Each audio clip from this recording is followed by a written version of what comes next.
কাইড মারাছে রে কি করে আজকের মতো মনে হয় ফুঙ্গাটা বাঁচালাম কোন কথা সাইকেল কেন বাঁচাতে পারলি আসছে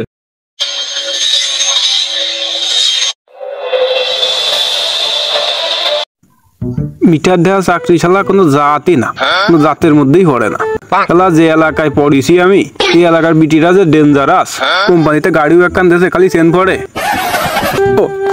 ওই দেখো দিনে আবার পড়েছে এ নিয়ে কি আর কি করে চলবো বাড়ির বিটি মানুষের মতো খালি ডিস্টার্ব যাই সেন্ডা উঠোয়নি আবার মিটার দেখতে গেলি পরের বিটিরা দেবে না দাবো তাও আবার জাটা দিয়ে কেউ আবার মুগুর দিয়ে এই নিয়ে যায় কোম্পানিতে যে গাড়ি দেছে এই গাড়ি তো চালায় আর মাথাও থাকে না আর যে মিটার দেখতেও ফাটায় কি এর যে লেখো মিটার লিখতে গেলেই খাতিয়াই করল আর পাড়ার বিটিরা বোঝে না গরম লাগাবে কাজ কাম তো নেই আমকের বিটিকে খালি ফ্যান চালাই শোবে কারেন্ট বিল বেশি উঠলি আমার উপরে এসে সব দাঁড়িয়ে আসবে চাকরিও ছাড়টি পারি নে কিস্তির জ্বালা আর এই পাশে বসের সুদন খাতিয়াই আর আবার মিটার দেখতে গেলি আবারই পাড়ার বিটিরাও করন দে কোন দিকে যাবো যাওয়াই কপালে মিটারটা দেখেই আসি এই বাড়িটা দেখে থিয়ে যায় যাওয়ার পথে সবাই পায় আর না পায় আলে দেখে থিয়ে যায়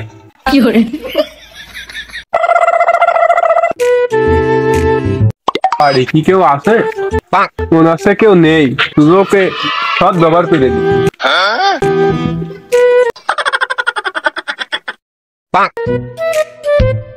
একবারে 2 মাসে তা লেহে নিয়ে যায় বাড়ি কেউ নেই সুযোগে সৎ ব্যবহার করে দি সামনের মাসে আবার লিখতে পারি কি না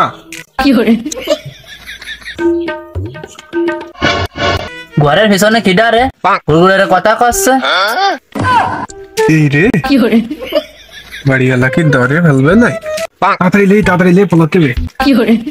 যেই হোস দাঁড়াস কিন্তু দৌড়াইস না কিন্তু পুরি সুরিয়ে রে প্রতি মাসে মিটার নিয়ে নিয়ে যাওয়া দাঁড়াও তোমার আজকে পাইছি দাঁড়াও কাইড মারাছে রে ওরে সাইকেল থাও গেলে আমাকে জিপুঙ্গা বাসাই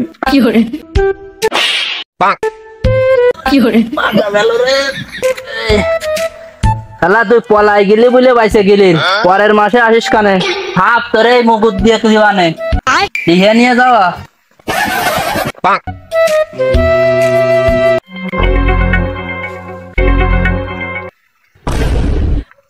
আজকের মতো মনে হয় ফুঙ্গাটা বাসালাম কোন কথা সাইকেল কেন বাঁচাতে পারলি আসছে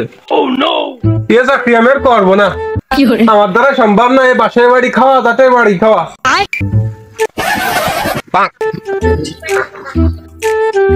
ওই বাড়িতে তো ফুঙ্গাটা বাসায় নিয়ে আসলাম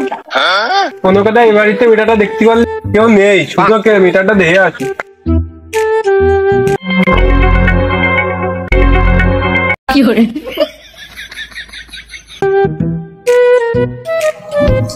কাকু তুমি কি সেই মিটার আলা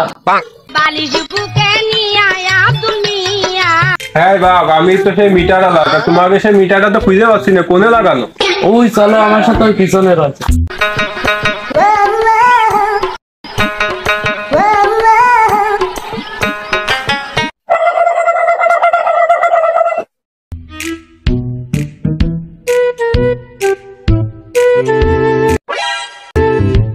এই বাড়ির মতো যদি সবাই হইতো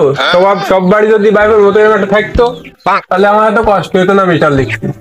দাটার বাড়িও খাওয়া লাগতো না মুগুরির দাবড়ও খাওয়া লাগতো না এবার গো দোয়া করি তুই অনেক বড় হবি পাশাপাশি বাড়ি যখন এসেও দেহে নিয়ে যায় মনে হচ্ছে বাড়ি কেউ নেই শুধু ওকে সৎ ব্যবহার করি আর এই গ্রামের মানুষ যে শেষরা